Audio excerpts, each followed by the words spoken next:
So I guess it's just a one dish at a time sort of thing, huh? The good part is, like a lot of meals on space station, it tasted fine. It's just you had to eat things individually. But the taste is good. You sort of use your mouth as a bowl and just mix stuff up and eat it. It's not the same, but it's all right. Hey, tell you what, so you can see, what we're facing here in weightlessness. We'll take our asparagus and we'll take it and go rehydrate it, and then you can see what it's like to eat asparagus. Yeah, Chris Hadfield, why don't you do that? Why don't you fly on up there and show us what it's like to eat in space? Because we're all so anxious to watch you. Watch more trickery. So keep your eye on the spinning ball. Guys, what is one of the first things you ever learned? I always said, the hand is quicker than the eye. Well, in this case, it's true.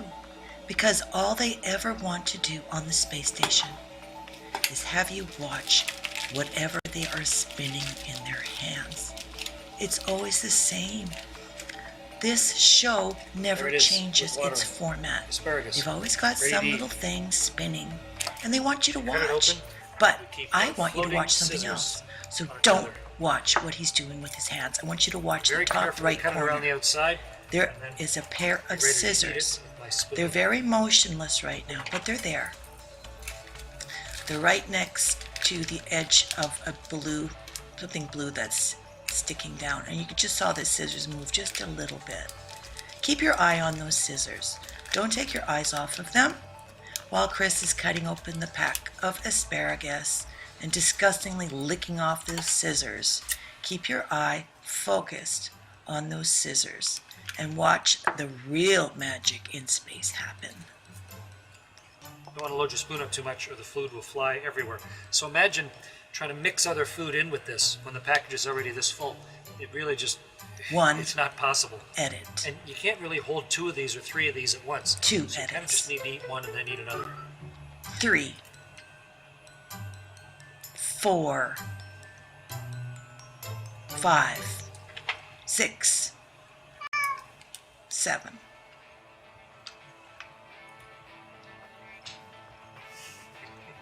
Eight. Pac-Man.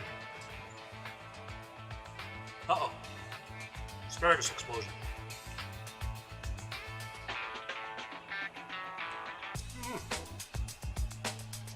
9.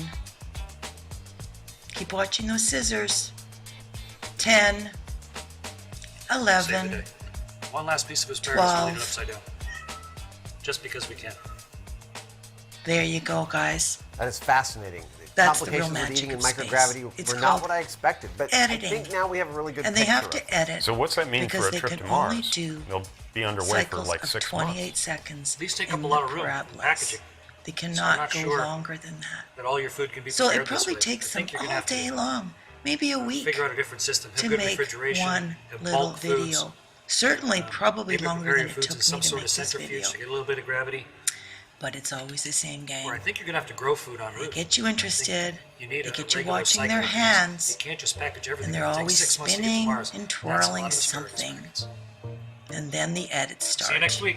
Every time, guys. Bye, Chris. Next Bye. victim. Made. Okay, what's she It's going far to from do? being a She's going to masterpiece. I've spin discovered several and throw challenges at with you cutting a piece of and cloth twisting that she's and made. stitching in weightlessness. And it's pretty disgusting. It was made in But space. listen to what she says. I'll be bringing this block back with me when I return to Earth, and I'm inviting all of you to create your own star-themed quilt blocks. We'll be combining them with my block to create a quilt for next year's 40th Anniversary International Quilt Festival in Houston, where I hope to make a special appearance.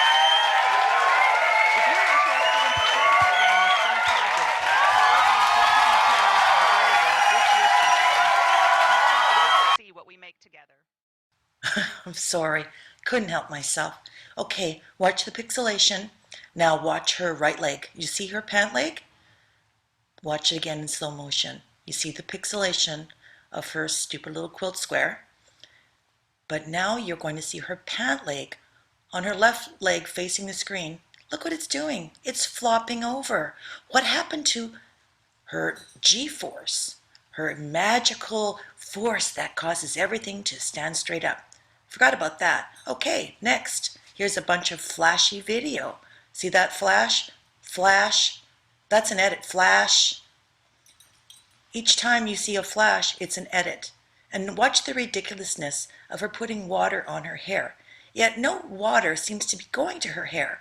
It looks to me that the water that she barely squirted out all just drifted away from her. Watch her try to capture it back and wet her hair, but it doesn't happen. And then we're going to see edit. Oh, magic. Look, wet hair. Wow, how did that happen? Amazing. Flash. She's now turned the screen sideways. Shampooing. Got to put that shampoo on that filthy, dirty head. Flash. Now she's facing forward. How is this? Flash. Different angle again. Each edit represents the end of a parabolic flight and the beginning of a new one. You see, they can't reposition the actor in the same spot that they were standing in when it all stopped. They just can't start and stop this perfectly every time. So that's why they always have some gimmick to have you watching. This time they really didn't, because she's not using her hands that much. But you see the flashes. Those are edits. And once you start seeing them, they become so crystal clear that you can't stop seeing them. All you see is flash, flash, flash. It just gets ridiculous. But not as ridiculous as the lies that they're spinning to us, making us believe that there's magical ISS in the sky to hide the real information from you. And we all know that they're hiding this because there is no space. We live on a flat plane. And this lady is all in on the gag, trying to reinforce the indoctrination that started when we were children, telling us that we lived on a spinning ball. She's probably upside down, and that's the reason why her hair is standing straight up like that. That's my take on it. But there could be some kind of an uptake valve, something that's causing your hair to be sucked up. I don't know, but you can see those flashes, and every time you see a flash, her body position has changed afterwards, or her hair position has changed. They can never line it up perfectly. They should never have tried to do this video because it was too difficult, because her hair is just all over the place. But they tried. I give them a big fat F for failure on this video. But good for us flat earthers, because this is the kind of material that I just gobble up. Because now that eyes have been opened, I can't stop seeing this. And I see all the edits now. You see her whole body shift out of position? The instant replay here, I've slowed things down for you, so you can see for yourself the flash and then the change of body position. Wait for it, it's coming. There we go. Did you see? It's like they put a transition in between the cut of the edit. There's another flash, body position changes. It's the same like when we make these videos. We edit, we put transitions in between the slides. There's no special magic required. It's pretty simple. And it's like they use the transition of overexposed film transition. Maybe that's what it was called. You see that? It reminds you of when you've got an overexposed photograph. That's the transition that they used, because it's always the same one each time. And then when that passes by, boom, her body position has changed. Wow, the magic of the ISS. Now it's the bullshit station. And we're all on to you, NASA. Your days are numbered. Because one day everyone will know about what you've been doing with our $50 million a day. And I want mine back. I want the money back that I paid for this pathetic show that you've been putting on. That and your fake moon landing and your ridiculous fake Curiosity landing on Mars with your rodent in the picture. It seems like NASA can never get it right. They always have to make a mistake. It's like they're just dangling it right in our face. Look at my ridiculous Medusa hair. Ha ha, look at me, how silly and stupid I look. But people are all sleeping. They're all believing this. And it just goes on and on. Look at that hair. Oh, come on. They're all space monkeys. And that's all I have to say on it. Now this is very disturbing. Just watch this video. You're finally going to see the fourth wall. And just watch, and I'll talk about it afterwards. Yes, I'm ready for the event. Parkdale Elementary School, this is Mission Control Houston. Please call station for a voice check.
Well, there you have it. I don't even know what to say. That was so disturbing. I'm not sure what I was looking at, but I think we see the puppeteers, because those actors are the puppets. And as mad as I am at them, they're really not the ones that are pulling the strings. We have just seen our first images of the people actually pulling the strings. And they're wearing masks. And they're very evil, devilish looking masks. And I would guess that they're doing that so the actors don't even know who they are. You know, a simple balaclava would have sufficed. But no, they had to keep this masquerade going by wearing the most devilish looking masks that they could find. I hate ending my video on such a depressing note, but yet we finally have our first real pictures of the fourth wall. And as demonic as it is, we need to face it for what that is. So I just hope that this video gets seen a lot so people can see that. And like I said, the creator of the video, I will put a link so you can go directly to his site, because I'm not taking any credit for that. I was sent that video today and watched it, and it's just very heavy on my heart now, seeing the demonic force behind all of this. It's so much bigger than us. I don't know what we're ever going to be able to do to stop this madness, but I hope that someone does something really, really soon. Have a great rest of your day, people.